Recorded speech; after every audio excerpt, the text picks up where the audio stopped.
Hi folks, welcome to the Prepared Homestead. This is Travis. Thank you all for stopping by to watch. Today I want to talk about money. Money. Actually, I want to talk about the economy and then about your money, or well, we'll talk about my money. Let's do that. I've been getting a lot of questions of people asking, what they should do with their money, where they should put it to keep it more secure with what appears to be a collapsing dollar and an overall collapsing economy. And I tell everyone the same thing I'm going to tell you. I am not any type of advisor when it comes to money. I'm not going to do that. But I will tell you some things that I would do. Some of these may be some things I have done, but these are some things that I would do. And then you can kind of figure it out for yourself. And we'll do that towards the end of this video. But I want to show you some things of kind of encouraging you of why you should probably be thinking about preparedness when it comes to your own personal finances, because things aren't looking good. You know about the inflation, obviously. You know that every day. You don't need someone to get on YouTube or get on the news or stand in front of the White House podium and tell you that inflation has gone up. You know that it's gone up. I mean, you're not idiots, right? You see it when you pay for your groceries and your food bills and your gas and your rent and everything else. You know it's gone up. But a lot of other things, a lot of other factors in the economic sphere is not looking too good. Now, according to the White House and according to some certain media pundits, everything's going really good. They're trying to spin it, and they're putting the spin out there before the information, the actual facts get out there.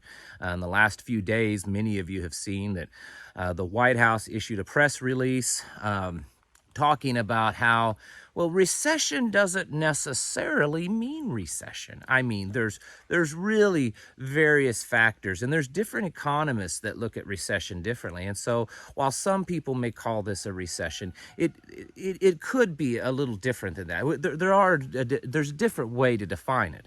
And then yesterday, the Secretary of the Treasury, Janet Yellen, came out and pretty much said the same thing, that, oh, well, I know that a lot of economists for a long time have said that the gold standard of a recession is 2 negative quarters of GDP, but that's not necessarily true. And we have a strong economy. No, not some economists have said that throughout history. Virtually all of them. That is the gold standard. I have said in the past that I believe we're already in a recession, not necessarily because of GDP quarterly numbers, but just the whole economy and how people, the opinions of people and the confidence of people and the spending and everything is being recessed. But we've already had one quarter, and the next quarter numbers are coming out this week. Most likely those are going to show in the red, okay? Most likely, especially considering that they're doing such a hard time of redefining the word recession, which isn't really that surprising because we're now have redefined, apparently, the definition of a woman or what a pregnant woman means, because I guess that can mean just about anything you want it to. We live in a really messed up world. I mean, maybe we should have thought twice before getting rid of all the insane asylums we did years ago. I don't know. It's some craziness going on. Anyways, but that's not the only thing that's happening when it comes to the economic problems. I mean, we've talked about in the last several days on here of how internationally the dollar it's losing its confidence. China and Russia and North Korea and Saudi Arabia and India and Pakistan and more people are starting to look at other currencies. Brazil, and the list goes on, and it seems to be an ever-growing list of countries that are willing to do business on an international level with something other than the U.S. dollar, because it is the global reserve currency. It's the petrodollar, but it's also used pretty much in all of international trade. But that's not the case anymore, because the Russian ruble is being used, the Chinese yuan, and there's talk of a new global reserve currency being developed between Russia and China.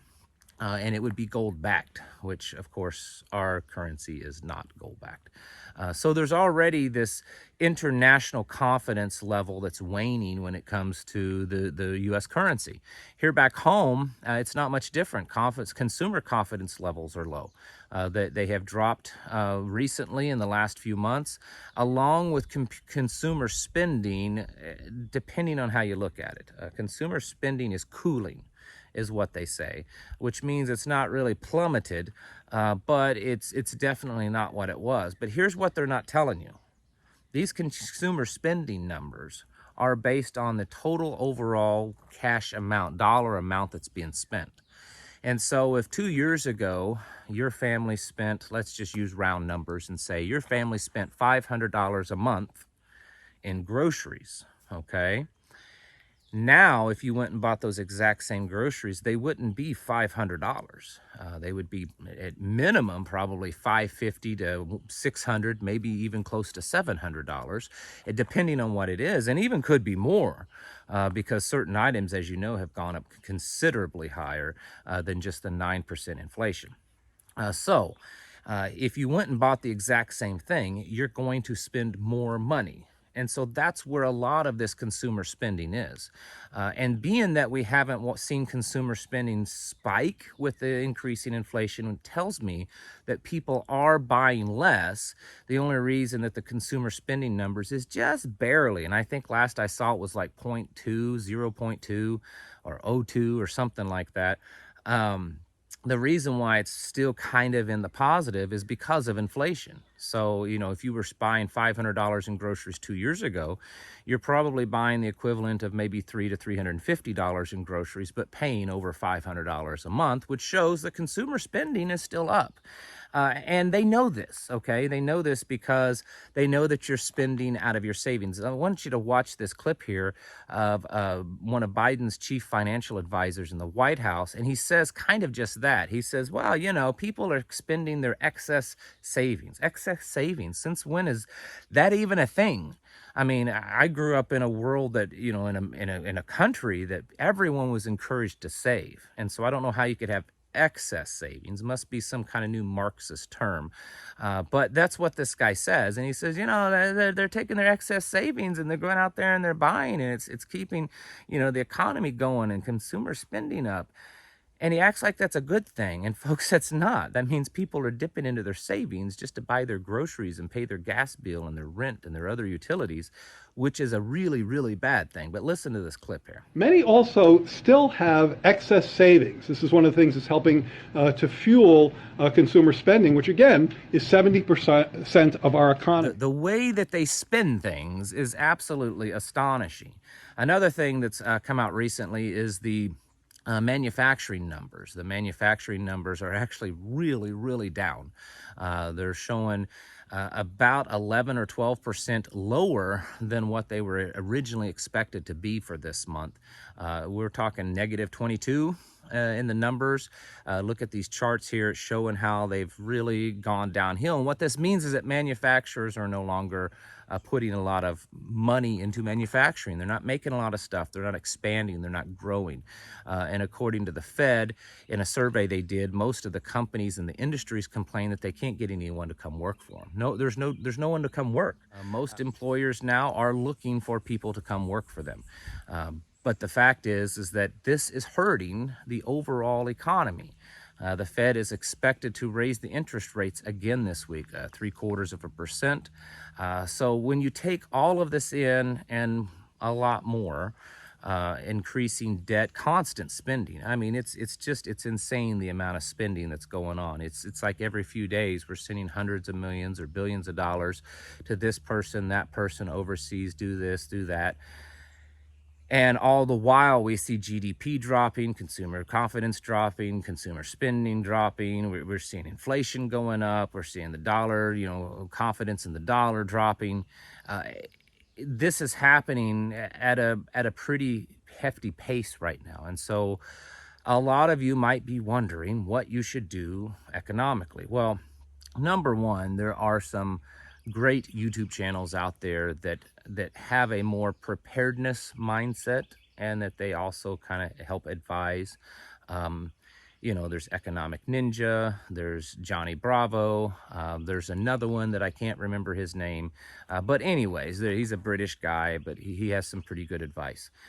But for a prepper, a lot of times it's different for us. We're not necessarily looking into how to, which stocks to buy. What do we do to actually secure our wealth through what we believe is going to be a major collapse coming. I mean, that's what I think most of you would agree with.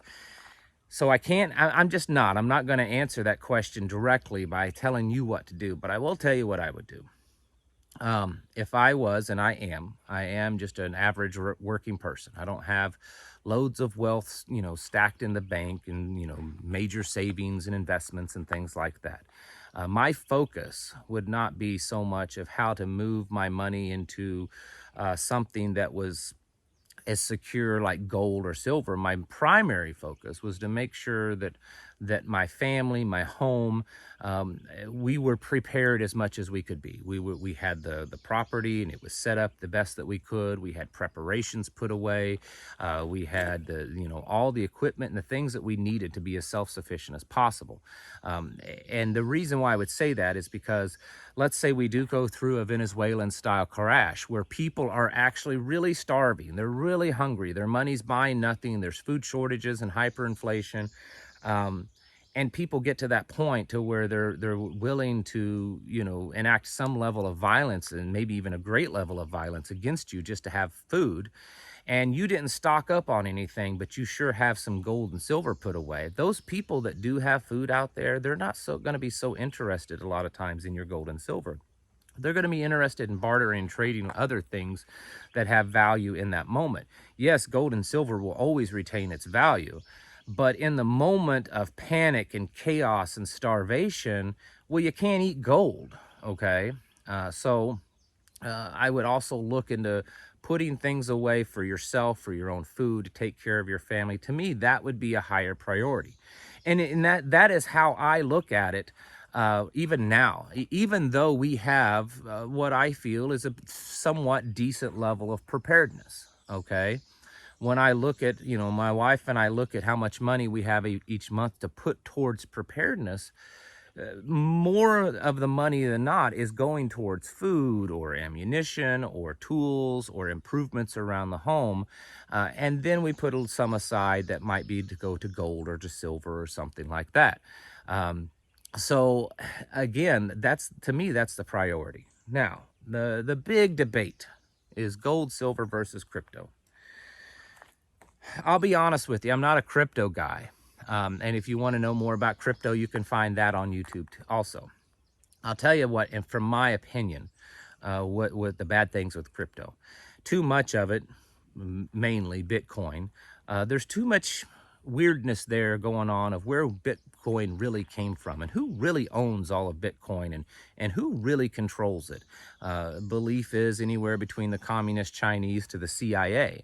And if that is true, and they either one or both own a large amount of it, they would have a lot of control over its value.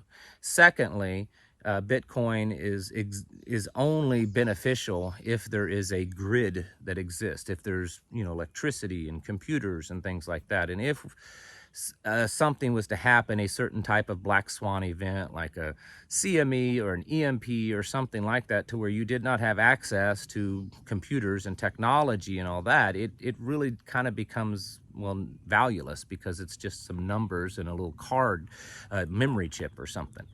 Again, the old adage, if you don't own it if you can't hold it in your hand. If you can't physically hold it in your hand, it's not real ownership. And so that's the reason why I personally stay away from Bitcoin. Also, because now it's different than how it used to be. You have to give them all your information just to buy it, and for the most part, especially if you're just getting into it now. Gold to me is, when I think of gold, I think of something that's going to preserve my wealth, okay? It's something that I'm taking a large portion of my cash to put into that's going to preserve that wealth so that it stays there. And it's a big investment because gold isn't cheap. You know, I mean, even if you bought 1 ounce of gold, you're going to pay roughly $2,000 for that 1 ounce of gold, $1,900 to $2,000 when you work in all the fees, or depending on what you're purchasing, just for 1 ounce. So it's a much bigger investment. It's taking a bigger chunk of money, of cash out of, you know, our cash flow of purchasing the things that we need around here, but it's going to secure my wealth. Silver, on the other hand, I look at silver as a way to convert my fictitious, fake, you know, paper money that is losing its value into real money that will retain its value, and that at some point, and even now, I can take that real money, silver, and use it as a, you know, transmission of goods to buy and sell things. And so, you know, I'm putting probably more percentage wise into silver than I am gold, just because that's something that I'm going to be able to use on a daily basis. Whereas most generally, your gold is just going to be something that you put away, and hope that that's where your wealth, you know, if you ever need your wealth, it's right there. And so that's kind of how I look at it. And I understand that some of you are in a very different boat than me. Some of you are in a different boat than probably a lot of us, where you have a lot more wealth. You have large investments. You have large retirement funds, things like that. That's definitely where you need to talk to a financial advisor. And it's really hard because so many of these financial advisors, they don't get it. You're going to have to do a little digging. You're going to have to do your homework to find the right financial advisor that understands where you're coming from and doesn't think, oh my goodness, this guy is a crackpot. Everything's going to be fine. It's just transitory. In 6 months, it'll be okay. So that's one challenge. The other challenge is understanding that, you know, what you're doing is to secure your wealth. You're not doing this making a transition with your wealth to try to expand your wealth right now. You're just trying to secure it.